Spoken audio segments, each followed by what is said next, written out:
Hello YouTubers, finally got round to catching up with another video.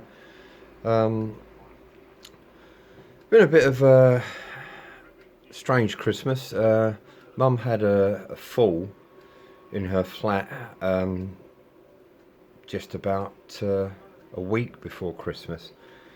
She's 87, she's got multiple health problems, and anyway she had to be taken into hospital.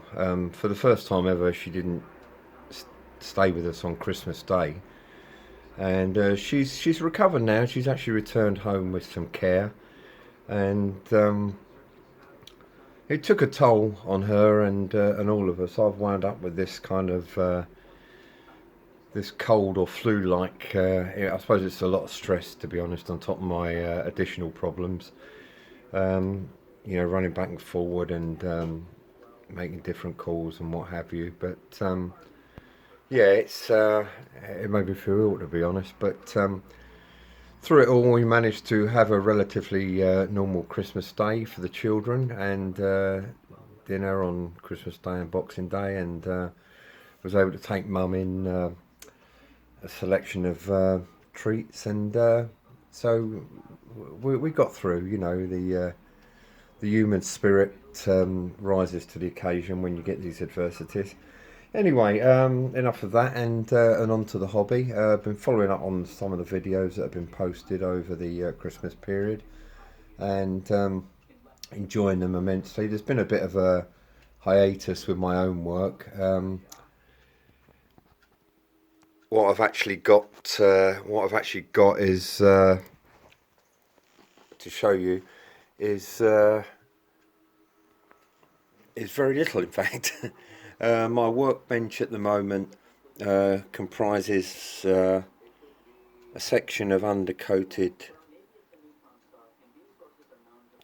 British camel core, and I've also just started to tidy up the camels, which are very nice castings, again from Newlyn Miniatures. Not too much flash on there, and I think they're going to paint up well. I've never been very successful with camels before. I've always gone for not through skill, but through lack of skill, a toy soldier effect, and quite yellowish. I've looked at the work that has been done in Wargames' Blood on the Nile publication, and other books, and seen that the camel flesh is of altogether, although slightly grubby, is an altogether much more pale colour than I was doing. I was going a bit yellowy. I mean, it's more like a very light coffee, if anything. So I shall be trying to get those right this time.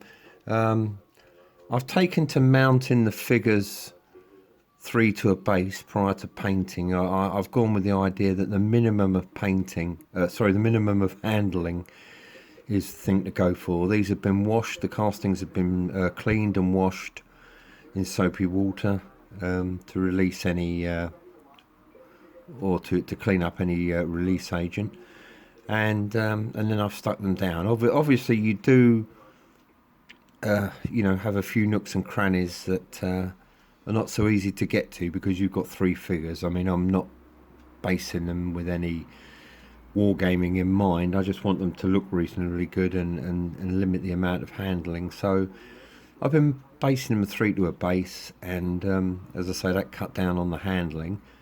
And from then I've been just being as careful as possible to get the paint on. It's not a perfect recipe for painting, but most of the areas there are accessible to the brush.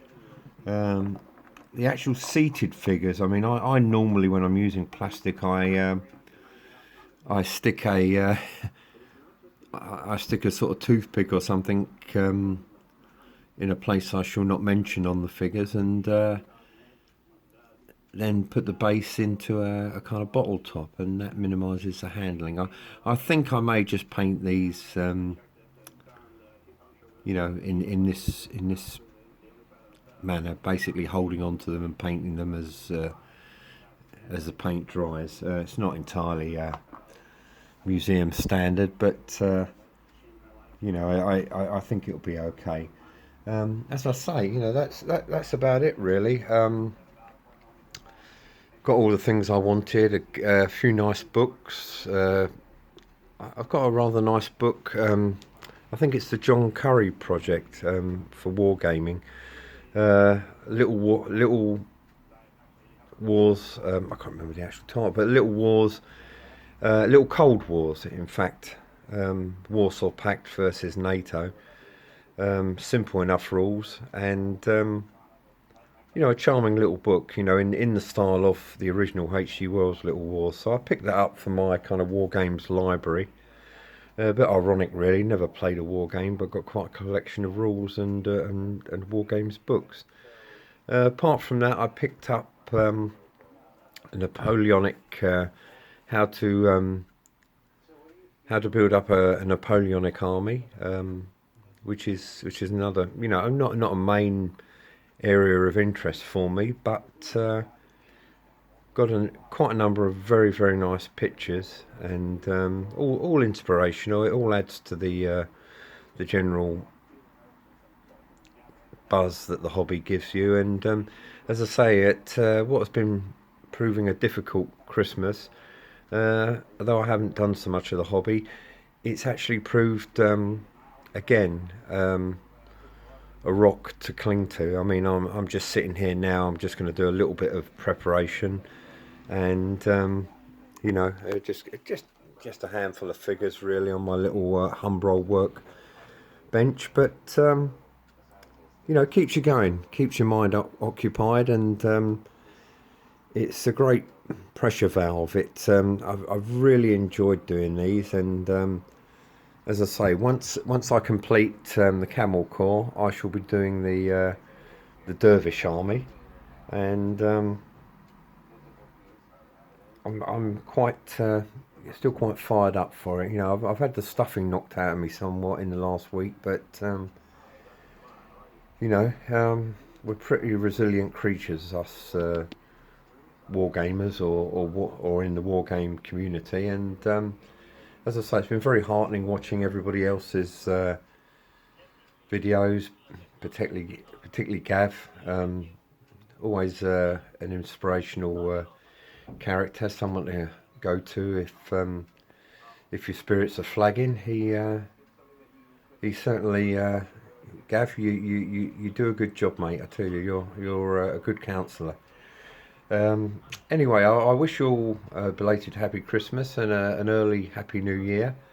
And just to say, I shall be getting these Camel Corps wound up and then showing you them completed. And yeah, still full speed ahead, and keep your spirits up, lads. Okay, all the best. Thank you.